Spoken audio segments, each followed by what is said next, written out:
Coming to preparation की कैसे तैयारी करनी है, बहुत सारी बातें आप सुन चुके हैं कि आंसर राइटिंग में कैसे करना होता है, आंसर राइटिंग का स्ट्रक्चर कैसा होना चाहिए। तो मैं शुरू में सबसे पहले ये कहूँगी कि मेरे प्रिपरेशन का बेस 2 चीज़ें रहीं। पहला था करंट अफेयर्स। करंट अफेयर्स इसलिए मैंने उसको उसी से शुरुआत की क्योंकि करंट अफेयर्स सबसे इंटरेस्टिंग पार्ट होता है। कई बार आपको हिस्ट्री कभी बोरिंग लगेगी, कई बार आपको लगेगा ज्योग्राफी इतना, कभी हर किसी के अपने अपने फेवरेट्स होते हैं। तो मुझे वो 2 सब्जेक्ट्स लगते थे कि यार इतना मन नहीं करता है, लेकिन न्यूज़पेपर्स और करंट अफेयर्स में जो भी नया चल रहा है वो मुझे हमेशा इंटरेस्टिंग लगता था।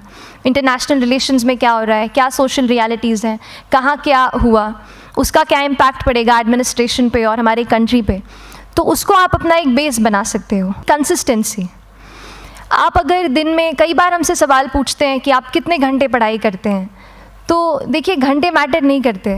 कोई 17-18 घंटे हमें नहीं पढ़ना है, उतना हम पढ़ भी नहीं सकते। एक दिन पढ़ सकते हैं, दूसरे दिन नहीं पढ़ पाएंगे।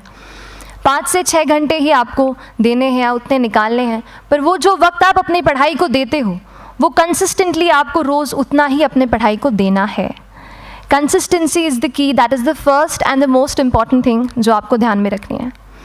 दूसरी चीज़ इस एग्ज़ाम में मुझे लगता है इक्वली इम्पॉर्टेंट है, क्योंकि ये जर्नी लंबी होती है। जैसे एग्ज़ाम ही 1 साल तक चलती है, आप प्रीलिम्स देते हैं, फिर आप मेंस देते हैं, आप इंटरव्यू में जाते हैं पर्सनालिटी टेस्ट के लिए, तो एग्ज़ाम 1 साल तक खुद चलती है। उसके पहले मान लीजिए आप 1-1.5-2 साल पहले से प्रिपेयर कर रहे हो, तो ये जर्नी काफ़ी लंबी रहती है। उस जर्नी में मेंटली अपने आप को मोटिवेट रखना, अपने आप को बूस्ट करते रहना, वो भी इक्वली इम्पॉर्टेंट है।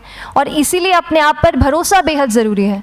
You need to have a faith in yourself कि अगर आपने इसमें कदम रखा है, अगर आपने सोचा है कि आप सिविल सर्विस एग्ज़ाम देना चाहते हैं और देंगे, तो आपको ये ठान के उसमें जाना है कि हाँ मैं ये कर सकता या कर सकती हूँ।